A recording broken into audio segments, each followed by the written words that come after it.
Bien, bonjour à toutes et à tous. Bienvenue à notre webinaire sur le thème du gros hacking avec Digital Corsair Franck Gauthier. Donc j'espère tout d'abord que vous m'entendez tous bien. Donc n'hésitez pas à nous faire un petit coucou dans la boîte chat que vous avez en bas à droite de votre écran. Si toutefois vous avez un souci, voilà, vous pouvez vous manifester. Donc je vois le son, c'est très très bien, nickel, super. Eh ben très bien.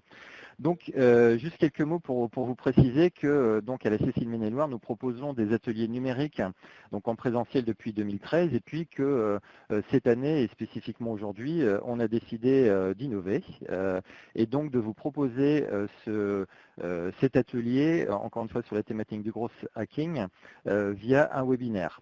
Donc, merci déjà d'être là et d'avoir répondu présent à notre invitation. Donc sur le déroulé de ce webinaire, Franck effectuera sa présentation pendant environ une trentaine de minutes. À l'issue de cette présentation, vous aurez donc environ 15 minutes, 15-20 minutes pour poser vos questions et puis Franck pourra y répondre. Donc la boîte chat, voilà, j'ai vu que vous aviez bien compris comment l'utiliser, donc n'hésitez pas à l'utiliser pour poser vos questions. Je vous signale également que donc notre webinaire est enregistré et puis donc il sera revisionnable de présentation sur nos accompagnements au niveau de la Chambre de commerce et d'industrie de Maine-et-Loire. Donc comme vous pouvez le voir, donc nous sommes deux conseillers numériques à la CCI, moi-même et puis Yves Paul. On vous propose de vous accompagner sur tous vos projets liés au web, quels qu'ils soient.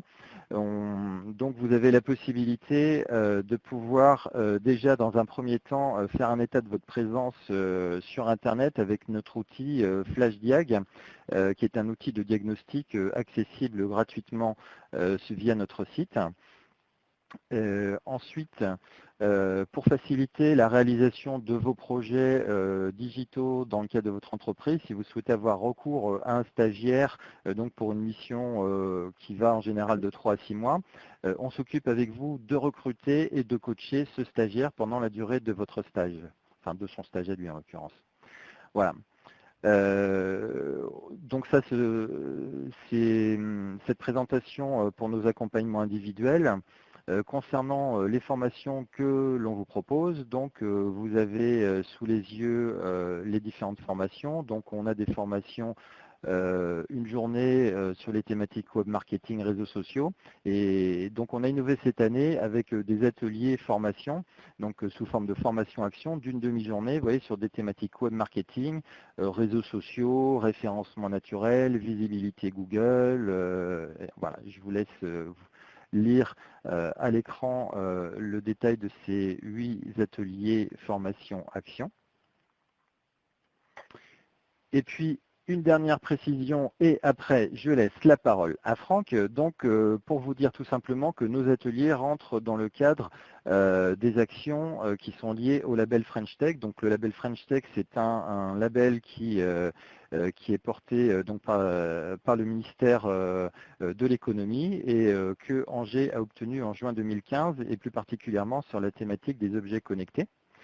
Dans le cadre de ce label French Tech sur le territoire angevin, on propose un certain nombre d'actions collectives ou individuelles, comme par exemple un accompagnement de start-up sur le territoire angevin qui s'appelle l'opération Renard. Voilà.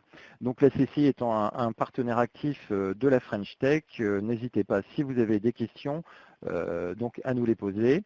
Et je vais passer la parole maintenant à Franck, Digital Corsair, pour la présentation de l'atelier Gros Hacking.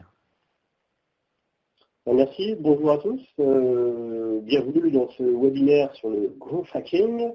Merci à la CCI du Maine-et-Loire d'avoir organisé ce petit webinaire sur le Gros Hacking. Je dirais que j'ai été assez surpris de voir qu'en fait, il y avait un certain intérêt vis-à-vis du groupe hacking et qu'il y avait eu aussi une demande. C'est plutôt intéressant, ça montre qu'il y a un vrai intérêt et une remise en cause en fait des techniques de web marketing précédentes, donc c'est plutôt bon. Maintenant, le groupe hacking, c'est quoi? Est-ce que c'est un buzzword? Est-ce que c'est vraiment une technique qui marche? Écoutez, ça va être aussi l'occasion de voir dans ce webinaire et puis j'espère après de faire des échanges avec vous et puis de vous convaincre sur l'utilité en fait de faire du growth hacking. Moi, je me présente, donc je suis Franck Gauthier, je travaille chez Digital Corsair. J'ai créé Digital Corsair il y a à peu près 3 ans maintenant. Alors bizarrement, je ne suis pas du tout issu du milieu du web marketing. J'ai travaillé pendant 10 ans en fait plutôt dans ce qu'on appelle l'analyse de données, dans le contrôle de gestion. J'ai débarqué dans le web marketing il y a maintenant 5 ans. Et pourquoi j'ai basculé vers le growth hacking?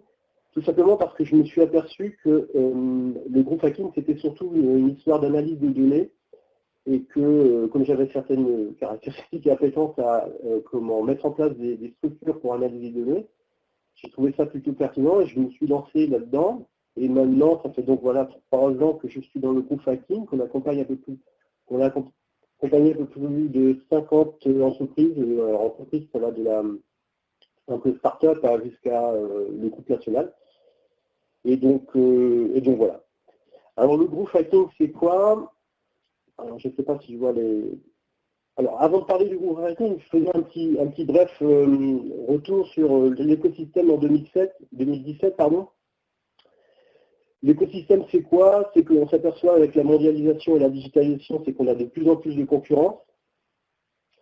Vos prospects ont beaucoup de choix. On le voit maintenant surtout avec les réseaux sociaux. Avant, on avait de la publicité à la télé, sur les médias traditionnels. Maintenant, on l'a aussi sur les réseaux sociaux. Donc, ça devient de plus en plus compliqué maintenant de se faire connaître. Vos prospects sont des gens de plus en plus avertis. Ce sont des gens en fait qui comprennent de plus en plus le langage web marketing. Donc, c'est d'autant plus très dur de les convaincre. Et puis ce qu'on voit, c'est que tous les chefs d'entreprise qui essayent de passer la phase de digitalisation ont une certaine frustration à se dire « Ouais, mais je ne comprends pas, j'ai lancé un site internet et puis j'ai pas de visite, qu'est-ce qui se passe ?» Et ça, c'est un constat assez récurrent. On le voit bien, dans 99% des cas, qu'est-ce qui se passe? C'est que le chef d'entreprise crée un site internet, il le crée souvent un peu comme lui, il le sent.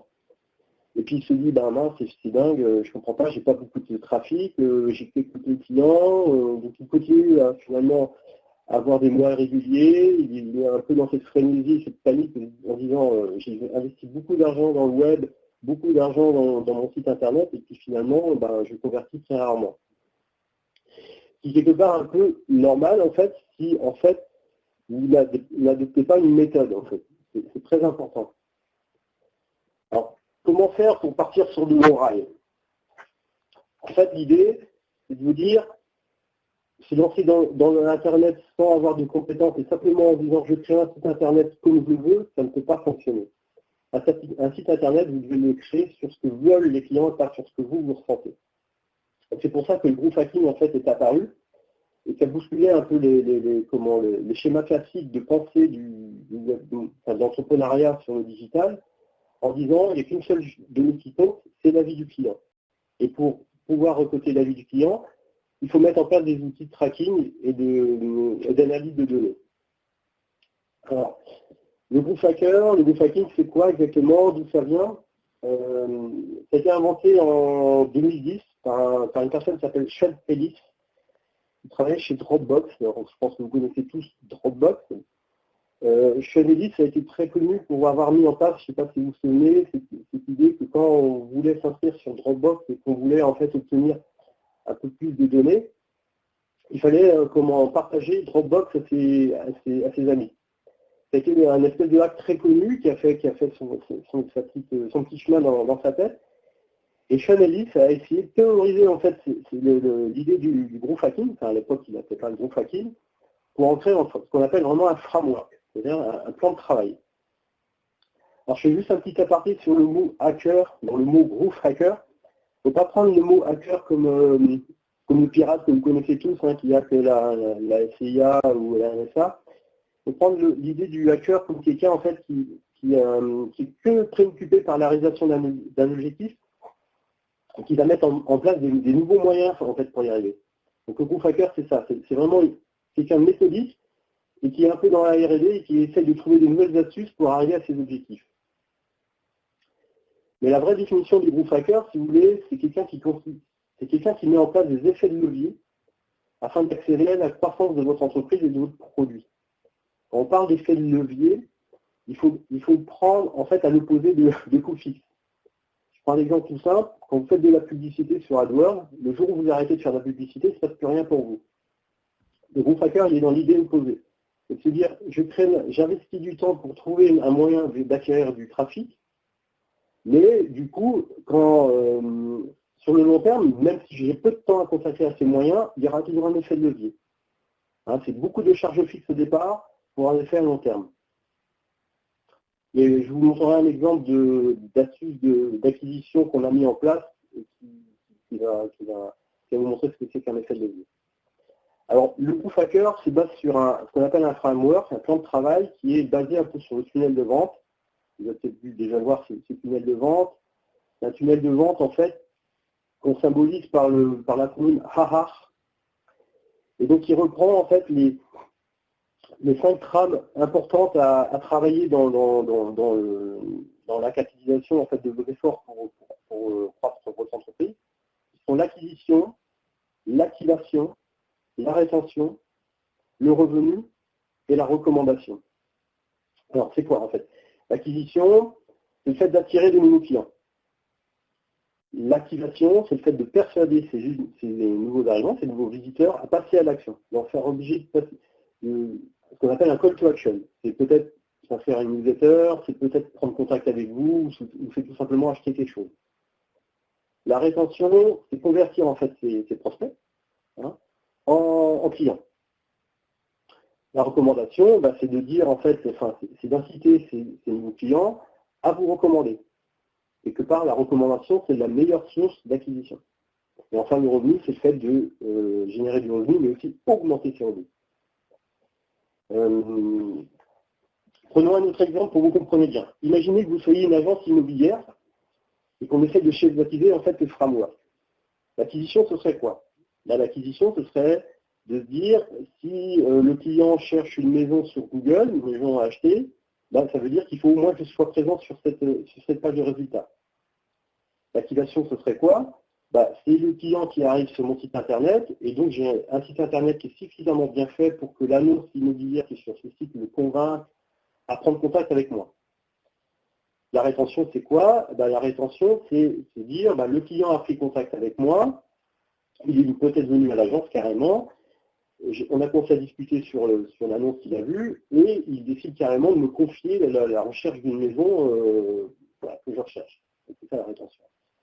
Le revenu, c'est le fait que les clients achètent une maison avec vous. Et la recommandation, c'est le fait que le client parle de vous à ses voisins ou ses proches. D'accord? Alors, le growth hacker, est-ce que c'est un métier? Il y en a beaucoup, en fait. Il y a une certaine... Dans l'écosystème de growth hacker, on n'est pas tous d'accord sur le fait est-ce que c'est un métier, est-ce que c'est plutôt un état d'esprit.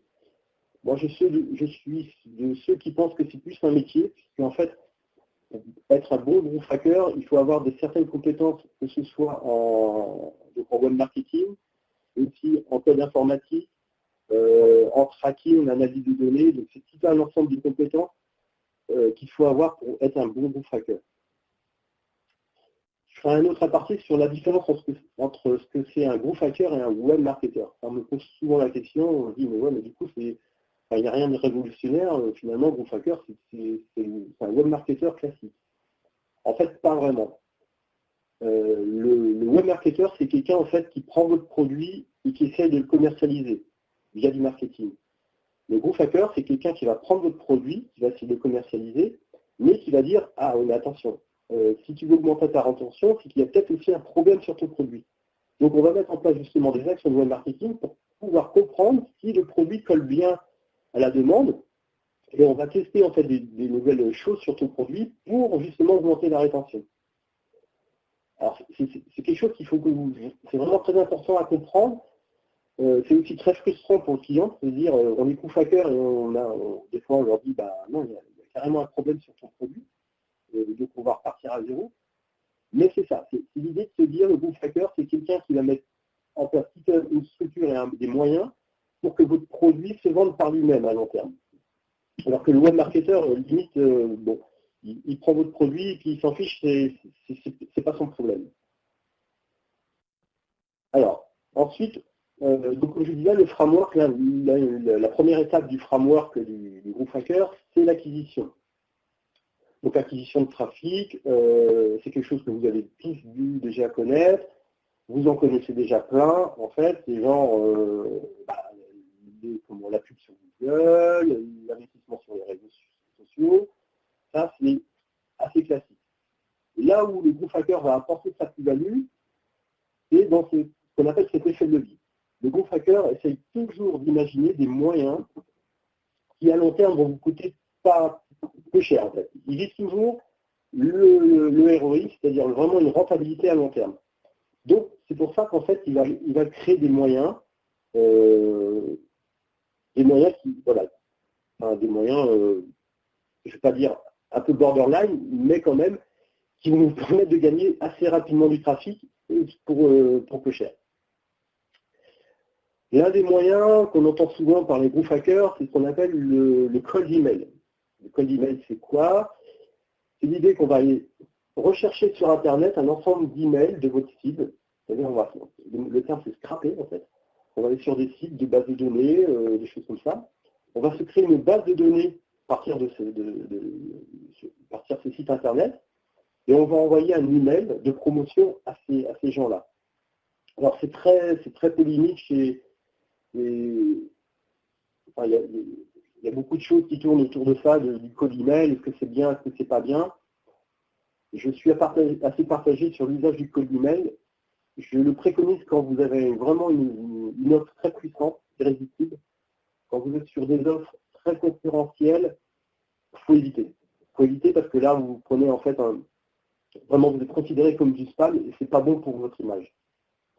Mais il n'empêche qu'il existe d'autres méthodes qui peuvent contrer le cold email. Là, je vous en montre une en slide 21, je ne sais pas si vous allez pouvoir voir. On peut très bien imaginer essayer de rentrer en contact avec vos prospects via les réseaux sociaux, mais tout en l'automatisant. Par exemple, chez Digital Corsair, on a créé des robots qui permettent d'aller cibler les gens qui sont potentiellement intéressés par votre produit sur LinkedIn. On va créer un site qui va rentrer en contact avec eux et qui va leur envoyer un message. Donc pour nous, c'est vraiment typiquement de ce qu'on appelle l'effet de levier, c'est-à-dire qu'on a pris du temps et d'investissement pour créer ce robot. Et puis finalement, après, une fois que le robot est en route, ça ne nous coûte plus rien en fait. Voilà. C'est-à-dire que c'est juste quelques coups de serveur, on regarde de temps en temps si le robot marche, et c'est tout bonheur. Ça, on le fait par exemple par des clients qui sont vraiment dans le B2B, où vraiment la cible elle est sur LinkedIn. Et ça, c'est plutôt bien parce que finalement, c'est quelque chose qui coûte quasi rien et qui est très porteur. Donc ça, c'est typiquement, en fait, ces deux exemples, le marketing de automation et le cold email sont vraiment des exemples d'acquisition dans l'idée du group hacking, c'est-à-dire on investit du temps d'abord pour développer un outil d'acquisition et après, ça coûte quasi rien. Ensuite, l'activation. Donc une fois qu'on a créé de l'acquisition, le trafic arrive sur votre site. L'idée, c'est d'essayer de toujours optimiser votre site pour qu'il convertisse. 9 clients sur 10 qui viennent nous voir nous disent toujours « Ah, je viens vous voir parce que j'ai un problème d'acquisition, je voudrais du trafic ». Et finalement, c'est toujours la dernière chose qu'on leur vend, la première chose qu'on leur vend, c'est comment optimiser le site. Parce que vous imaginez bien que si vous investissez du temps et des moyens pour mettre de l'acquisition sur votre site et que les gens arrivent sur votre site et que l'équipe de sitôt, ben vous jetez l'argent par la fenêtre. Donc, l'activation de ce trafic, c'est-à-dire la conversion de votre site, est la priorité. Et ce qu'on constate souvent, c'est que souvent les gens font des sites comme eux l'entendent, c'est-à-dire, ah ouais, j'ai fait un cahier des charges, j'ai fait mon site comme je voulais, et puis finalement on s'aperçoit que quand on met le tracking sur le site, ben, le site n'est pas du tout compris par les gens. Ils ne comprennent pas. Ou tout simplement, l'expérience utilisateur sur le site ne correspond pas en fait à la cible. Donc, si vous devez retenir une chose de l'acquisition, c'est ça, c'est essayer de vous détacher en fait de ce que vous pourriez penser être un bon site et mettez en place des trackers sur votre site, des outils d'analyse qui vont vous permettre en fait de dire oui, alors sur cette page-là, ça marche ou ça ne marche pas. L'autre erreur qu'on voit souvent avec l'activation, c'est des gens qui nous disent « Ah ouais, j'ai fait un site et puis je l'ai montré à mes collègues, ils ne trouvent pas bien, ils ne comprennent pas. » Le problème avec les sites, c'est que si vous le montrez à des gens qui ne sont pas sensibles, ça ne sert à rien en fait. Ce qui est très important, c'est de vous dire vous avez un site qui ne doit être compris que par votre cible. Qu'il soit compris par votre grand-mère ou votre femme, c'est pas la priorité. Ce qui est très important, c'est que vous employez des termes adaptés à votre cible. Et là encore, il y a une des techniques qui permet de vérifier ça, c'est ce qu'on appelle le copywriting. C'est l'idée d'utiliser des mots en fait adaptés à votre cible et qu'on fasse des tests AB, c'est-à-dire qu'on va créer un site A, un site B, en changeant quelques mots du site, et on va voir quel site convertit le mieux. Et c'est par ces résultats qu'on va dire, eh ben, c'est la version A qui convertit le mieux, donc on jette la version B, et on recommence sur une autre feature. Donc ça, c'est très important parce que, comme je disais, si vous ne focalisez pas sur cette conversion et que vous ne mettez pas en place des moyens pragmatiques mais aussi neutres, vous n'arriverez jamais à optimiser votre conversion et du coup à optimiser le coût d'acquisition de votre trafic. Alors la mise en application de ça, c'est, comme je disais, c'est l'usage d'outils sur votre site qui vous permettent d'analyser le comportement de vos visiteurs. Et c'est surtout à chaque fois en tirer des conclusions pour en fait corriger les features de votre site. L'autre erreur aussi qu'on voit souvent, c'est les gens qui confondent home page et landing page. Une home page, c'est quelque chose qui est fait, c'est lorsqu'on fait un site et que le site en fait a beaucoup d'acquisitions faites sur la recommandation. Et ça veut dire qu'en gros, les gens qui vont arriver sur votre site ont déjà été informés de votre site et de votre offre. Donc la seule chose qu'ils doivent voir sur votre site, c'est en fait de l'idée, ouais, je suis bien sur le bon site, ok, j'ai bien compris. La landing page, c'est complètement différent. La landing page, c'est une page d'atterrissage à des campagnes publicitaires ou des campagnes d'acquisition. C'est-à-dire que vous partez de l'idée que la personne qui arrive sur votre site, vous ne le connaissez pas avant. Prenons un exemple. Par exemple, la page de Twitter. En même temps, la page de Twitter, elle ressemblait à une page où en fait vous aviez juste un Welcome to Twitter et puis vous deviez vous inscrire. Il n'y avait quasi pas d'explication. C'est-à-dire que c'était vraiment une home page. C'était une home page dans l'idée de se dire, les gens qui arrivaient sur cette page, elles connaissaient déjà Twitter, elles avaient déjà été convaincus par l'usage de l'utilité de Twitter, donc elles n'avaient plus qu'à s'inscrire. Là, on voit que la page de Twitter, par exemple, elle a changé. Elle est beaucoup plus, en fait, elle tend plus à être une landing page. C'est-à-dire qu'il y a vraiment un discours commercial qui est fait sur cette page et qui explique plus ce que c'est Twitter. Pourquoi? Parce que Twitter est en perte de vitesse. C'est-à-dire que Twitter n'a plus vraiment de croissance. Donc là, pour conquérir de l'utilisateur, elle est obligée de créer vraiment, en fait, un discours commercial sur sa page. Et c'est ce qui vous montre bien, en fait, cette différence entre home page et landing page. Et c'est donc très important lorsqu'il y a un site qui est fait, c'est de se dire, ok, je crée un site internet, la page d'accueil de mon site internet, est-ce que je la construis comme un home page ou une landing page? Est-ce que j'ai beaucoup de trafic qui arrive de la publicité ou d'action d'acquisition, ou est-ce que c'est du trafic qui arrive en fait de la recommandation parce que je fais beaucoup de webinars, parce que je suis très présent, donc du coup les gens quand ils arrivent sur mon site, ils n'ont pas vraiment besoin d'avoir un discours commercial, ils ont juste besoin d'être rassurés sur ce que je fais.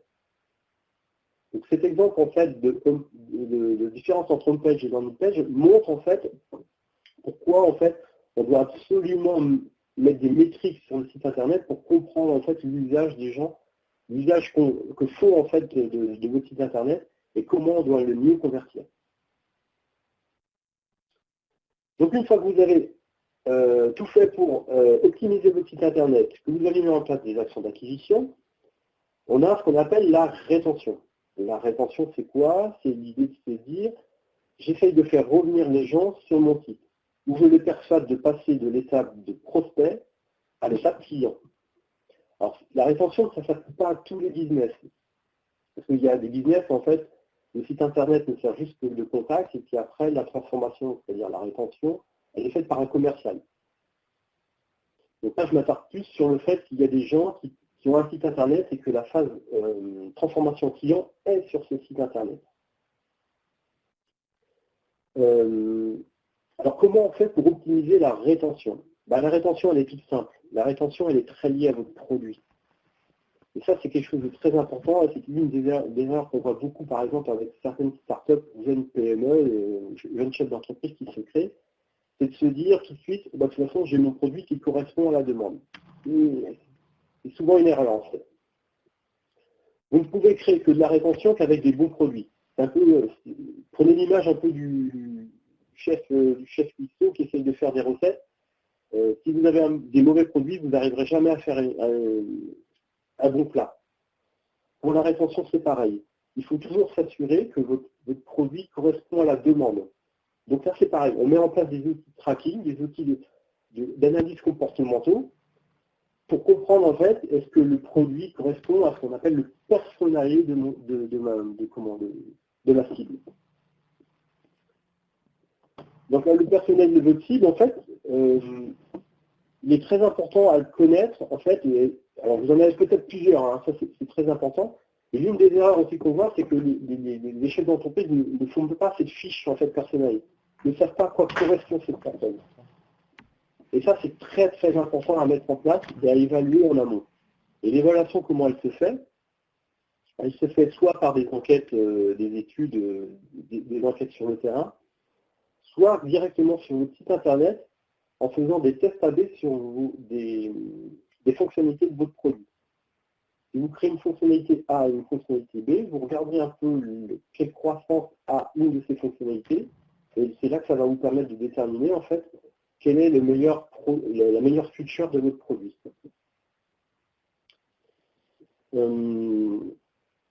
Donc là, j'insiste vraiment, hein, parce que en fait, cette notion de rétention est le socle en fait du growth hacking.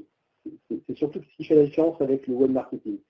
Et c'est l'une des choses en fait pour lesquelles nous on travaille le plus avec les entreprises, parce que c'est souvent la source, le petit bémol qui fait que vous n'arrivez pas en fait à augmenter votre chiffre d'affaires. C'est ce produit en fait qui ne colle pas en fait à la demande. Donc nous, chez Digital Corsair, on met en place ce genre d'études, des études de personnalité, qui permettent d'entrer de vous dire, ok, on a analysé qu'il y avait telle objection, enfin, votre cible avait telle objection par rapport à votre produit, donc on vous propose de changer telle chose sur votre produit. Et c'est comme ça qu'en fait on va avancer. Alors la recommandation, c'est la phase finale en fait du growth hacking. La recommandation, c'est le but ultime du growth hacker.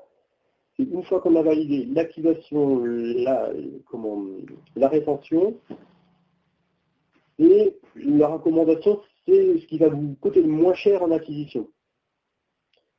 Et là encore, je dirais, l'une des erreurs que pensent les gens, c'est de se dire la recommandation, ça va venir naturellement. C'est-à-dire que les gens, naturellement, vont devenir fans de votre produit et vont vous recommander. Ça, c'est pas vrai. Il faut inciter les gens à vous recommander par des actions. Ça, c'est primordial. N'attendez pas que ça vienne d'eux. Ça viendra d'eux, si vous voulez, oui, sans doute naturellement, mais pas forcément spontanément.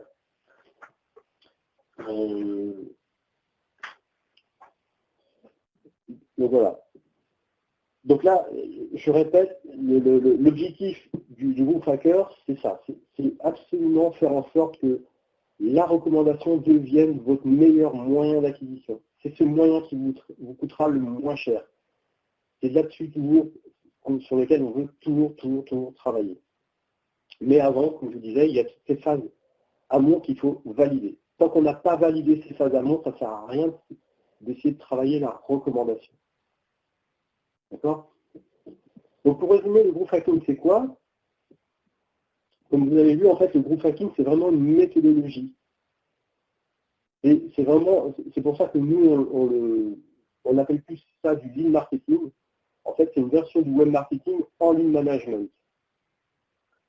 Alors peut-être que d'entre vous vont dire, bah oui, mais ça existait déjà d'avant. Finalement, oui, c'est juste que, en fait, en 2010, ça a été théorisé. Ça a été théorisé et mis en pratique et validé. Maintenant, on connaît toutes ces techniques, en fait, pour les mettre en place. Donc, je résume. Le growth hacking, c'est quoi? C'est qu'il faut suivre de très près tous les aspects de votre stratégie. Donc, par de la maîtrise. Ça, c'est très important. Il faut toujours aller dans le bon sens de votre produit. Il faut toujours vous dire, quand je mets une action en place, j'essaye d'en tirer des enseignements. C'est pas parce que en fait il y a eu des mauvais résultats qu'il ne faut rien en tirer. En fait, ensuite, l'autre chose aussi sur laquelle c'est très important, sur laquelle il faut se baser, c'est que quand vous mettez en place des actions, il faut toujours être en capacité de l'ajuster rapidement. Il ne s'agit pas de mettre des actions qui coûtent très cher et qui sont des usines à gaz, c'est souvent les petites actions qui coûtent moins cher et qui marchent le mieux. L'autre point important du growth hacking, c'est l'empathie. Le growth hacker par rapport au web marketing, c'est qu'il est côté client. On est toujours dans l'idée qu'on n'essaie pas de faire un produit qui colle le mieux au client, c'est qu'on essaie de toujours satisfaire au mieux le client. Donc ça peut être en faisant pivoter complètement le produit. Donc le growth hacking, c'est quoi? C'est le client d'abord et le produit après. Ça, c'est très très important. Donc voilà, je ne sais pas si je suis dans le timing là. Si quelqu'un peut reprendre la main. Oui, non, mais il n'y a pas de souci. Donc voilà. Donc le growth hacking, en fait, le growth hacking, c'est deux choses très importantes, c'est l'analyse de données et l'apprentissage. C'est très très important. Après, limite, c'est votre imagination qui fait que tout va fonctionner.